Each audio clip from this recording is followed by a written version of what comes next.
It's time for the Stanley Parable!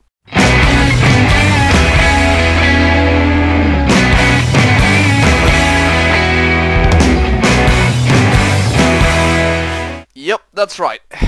Stanley Parable time. I said I was going to do this, and this time hopefully won't take as much space up on the old hard drive. Tip, folks, use 30 frames per second, not 100. Because obviously it's going to take a lot more frames. So, let's get to it. This is a blind playthrough. I recognize this music. This is the story of a man named Stanley. Oh. Stanley worked for a company in a big building where he was employee number 427. Sexy voice. Employee number 427's job was simple. He sat at his desk in room 427 and he pushed buttons on a keyboard. Orders came to him through a monitor next to his desk, telling him what buttons to push, how long to push them, and in what order. This is what employee 427 did every day of every month of every year. And although others might have considered it soul-rending, Stanley relished every moment that the orders came in, as though he had been made exactly for this job. And Stanley was happy. Okay. And then one day something very peculiar happened. Something that would forever change Stanley. Something he would never quite forget. He had been at his desk for nearly an hour when he realized that not one single order had arrived on a monitor for him to follow. No one had showed up to give him instructions, call a meeting, or even say hi. Never in all his years at the company had this happened, this complete isolation. Something was very clearly wrong. Shocked, frozen solid, Stanley found himself unable to move for the longest time. But as he came to his wits and regained his senses, he got up from his desk and walked out into the hallway. For Stanley didn't realize that it was a bank holiday. Is that a mirror or another room? It's another room. Can't jump. I can crouch, but you can't jump.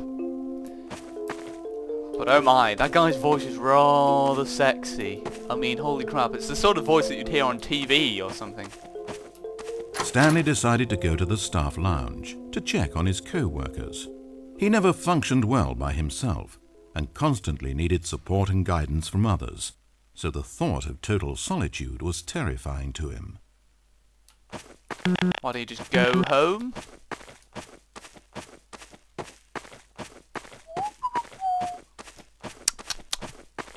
Coffee. No one's home. When Stanley came to a set of two open doors, he entered the door on his left.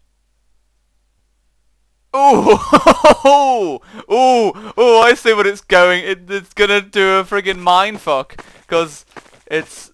what do I do? Do I follow the orders? Or do I do my own thing? I'm gonna trust the man with a nice voice. Yes.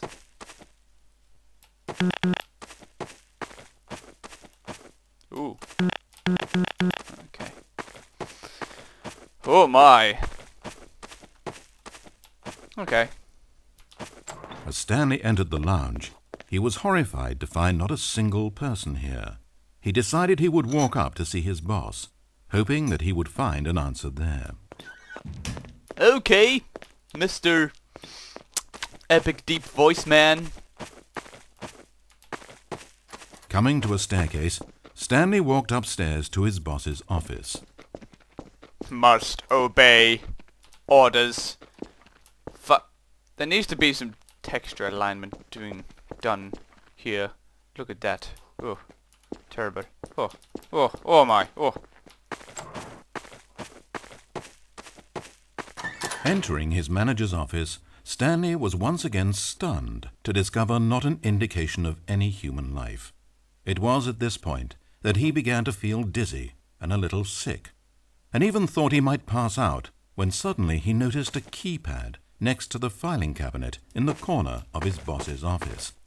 Stanley had never seen this panel before and had no idea what combination of numbers would produce any result.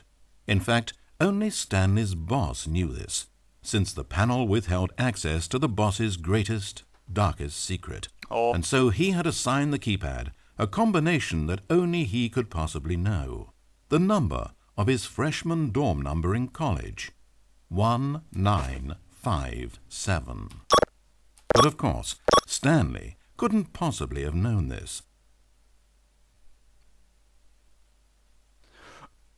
Shall I do it? Shall I do it? Shall I do it? Oh my.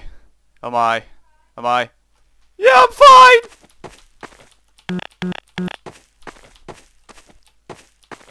Stanley just sat around twiddling his thumbs. Trying to input anything on the keypad was useless, since he could never possibly know that the combination was 1957. Oh no, I don't know the combination. No. No. I'm just gonna sit on this chair. 1957. Nope, I don't know it. I'm Stanley. I don't know what the combination contraption is. What literature? I'm some mighty fine literature. The sky have to fuck it. Yet incredibly, by simply pushing random buttons on the keypad, Stanley happened to input the correct code by sheer luck. Okay. Amazing. Stanley ventured forth into the newly opened passageway. Okay, whatever. Nice lighting. As he drew deeper into the bowels of the building, Stanley had no idea where he was or what this place held. And just as he began to think he might not discover a thing, he emerged into a long room to find rows and rows of monitors, screens with a number above it. Stanley noticed, however, that these were not random numbers, but the number of employees who worked in the building, his co-workers. Even his own number, 427, had a place on the wall. But why a setup so elaborate, he asked. Was this simple surveillance or something even more? And as if in answer to his question, the wall slid open before him, revealing the ultimate truth of the situation. An enormous control panel Stanley discovered, but not one that controlled simple machinery. Buttons were labeled with emotions. Happy, sad. Levers and knobs controlled actions. Walking, eating, doing work, or watching TV. Every input on this device monitored not the functions of a machine, but of a human being. And the reality began to sink in. Stanley, like so many other people, reduced to images on a monitor, had been under someone's control, always at the mercy of this machine. Could this have been the only reason employee number 427 was content with his boring job? That a machine had altered his emotions to accept it blindly? He began to feel an unbridled rage, and at the peak of his anger, something happened. A spark. Stanley looked up and saw the generator overhead, still providing some small amount of power to the machine, keeping it alive. And knowing that this generator was all that kept the controls running, Stanley moved to the ladder in the back of the room and began to climb towards the rafters. Lol, lighting errors. What do these buttons do? Well, I don't care, I'm just going to follow the narration, because I am a sheep. I am a sheep. Bear.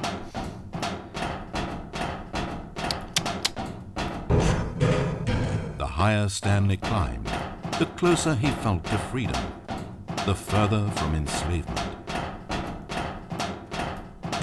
But where did everybody go?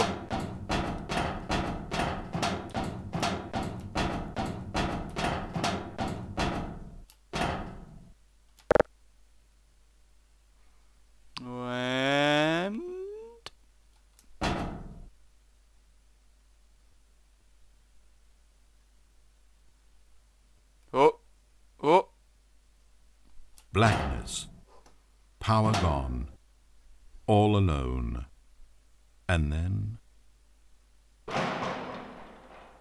Oh! Freedom! Freedom! As Yay! he stepped through the door into the fresh outside air, a feeling of liberation rushed through Stanley's body. He had seen power, he had seen enslavement, and he had destroyed it. The underling was in control now. He had found his leading role. Stanley never discovered why everyone had gone missing, nor how and when he had come under the machine's control. But it didn't upset him terribly, because he knew that this was how things were meant to happen. All he felt was a delight unlike any he had ever known before. Never again would he follow someone else's orders without question. Never again would anyone tell Stanley where to go, what to do, or how to feel. No more bosses, no more instructions on a screen. Stanley decides for himself now. And he stepped out into the world, and he felt the cool breeze upon his skin, and Stanley was happy. Oh. Well, there are supposedly many endings to this mod, so I'm going to play through it another time, maybe another, depends on how many choices I'm given. So, instead of this being a 5-minute playthrough, this is going to be a little bit longer as I, you know, go through the different endings. And this time I'm going to do the complete opposite of everything the narrator says. Well, I'll try anyway. Let's just listen to this music. I traveled each and every highway and more, much more than this. Or did it my way? Okay. No, do it again. Pow. Skip. Right. Stanley decided Shut up, narrator guy, I'm not listening to you anymore. to check on his co-workers. No. He never functioned well by Nope. himself. No, I and functioned constantly needed perfectly. support and guidance from others. Nope. So the thought of total solitude was terrifying. No, to it's him. brilliant, I love it. When Stanley came to a set of 2 open No, doors, fuck you. this was not the correct way to the employee lounge. Nobody And cares. Stanley knew it perfectly well. So he turned left at the first open door Screw and you. walked back in the right direction. Stanley was so bad at following directions, it's incredible he wasn't fired years ago. Fuck you. Maybe this is why everyone had left. No one wanted to be around someone as bad at listening as him. Shut And up! since he was walking into the middle of nowhere and thus ruining the entire story, Stanley decided that he would punish himself. So when he came to the elevator and the doors opened, he stepped inside and pushed the button to go up. No, I'm gonna go down. No. Open. No, I'm gonna go down. Oh, Stanley. You know, you really aren't going anywhere, and I don't say that deceitfully. I truthfully mean that there isn't a story down here. The story was my back story. up where I told you to go in the first place. Right now, you're just running around looking at empty halls. And frankly, that's perhaps even more infuriating for me. So why don't you throw me a bone, give me a chance, and just let me tell the story I want to tell, hmm? Come at me, bro. You mad?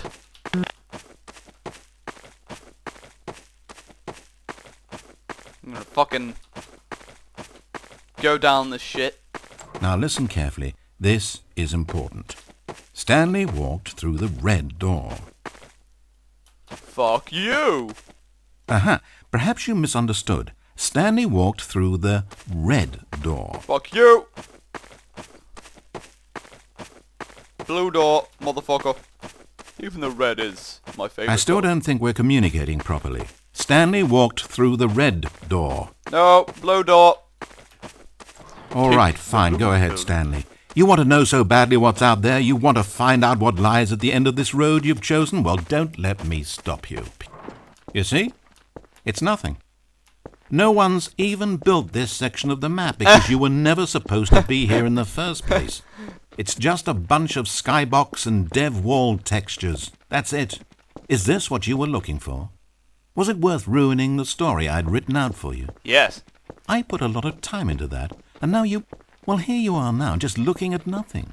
To think that that's all I needed to make in the first place, just a whole lot of nothing, and you would have been happy. Well, hey, you still need a little something to do. Am I right? Here, let me load up another map. See if there's something in here that'll keep you occupied. Ah, here's one. Let's boot this up. We'll see if you like it. Oh. Oh. Oh. Oh. Oh. Oh. Oh. What darkness.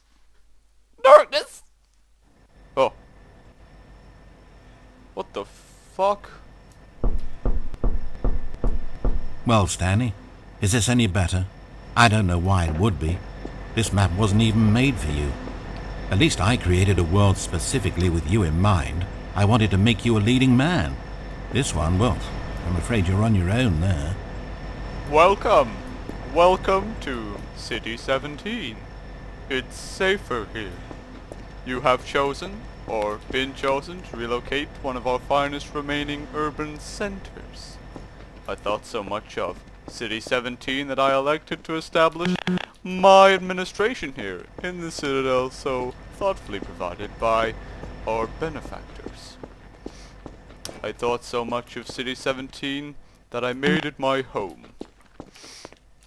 Ugh. Forgotten the rest now. Ooh, that's new. Stanley was fat and ugly and really, really stupid. He probably only got his job because of a family connection. That's how stupid he is. That, or with drug money. Also, Stanley is addicted to drugs and hookers. Definitely drug money. And, damn, you know I'll be pimping them hookers.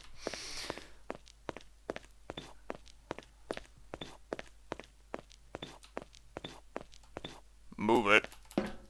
Ooh.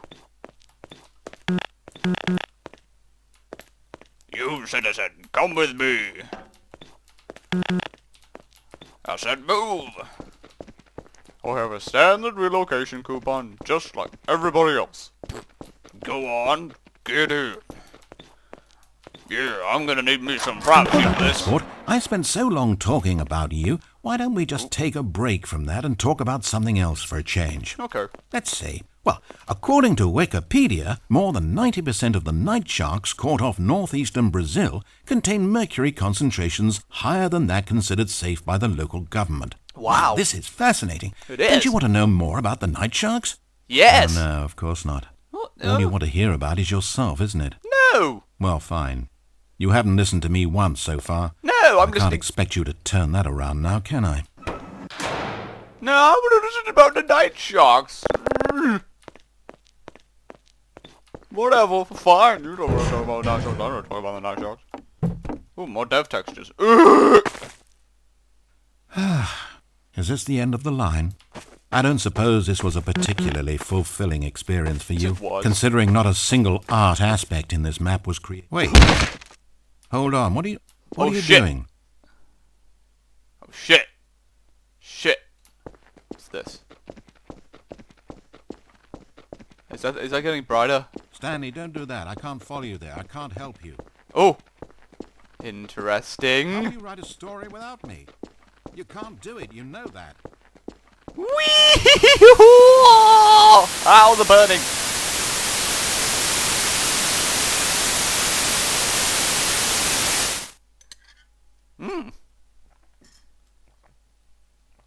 The fuck? Where am I? Oh. Oh. Oh. Oh. Oh. What happened? Oh.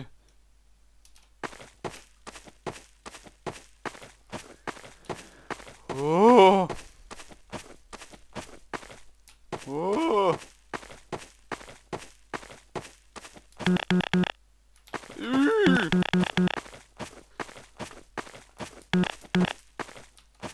I thought that freaking black hole thing was just like a rock that wasn't lit properly or something. Oh! What do I do now? Oh! It's sad, I know, but all stories must come to an end. Of course, they say it's the journey that truly matters and not the destination, and I like that idea. To think we might value the paths we walk as much as the places they lead us. Now, I don't know what sort of story you've ciphered out of that world you've made for yourself, but I hope that being the leading man was everything it's cracked up to be. I know it can be a little hard getting around without someone looking over your shoulder, but this is simply the nature of freedom. Besides, I haven't really gone anywhere.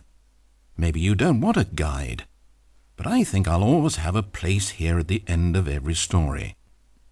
I'll step in and wrap things up with a nice piece of dialogue and a reflection on life that makes sense of whatever path you've chosen to walk. And for now, I'm happy to be the destination instead of the journey. But only for now. Oh! Oh! Creepy music, creepy music, creepy music. Oh. Okay. Round 3! Don't know what I'm gonna do this time.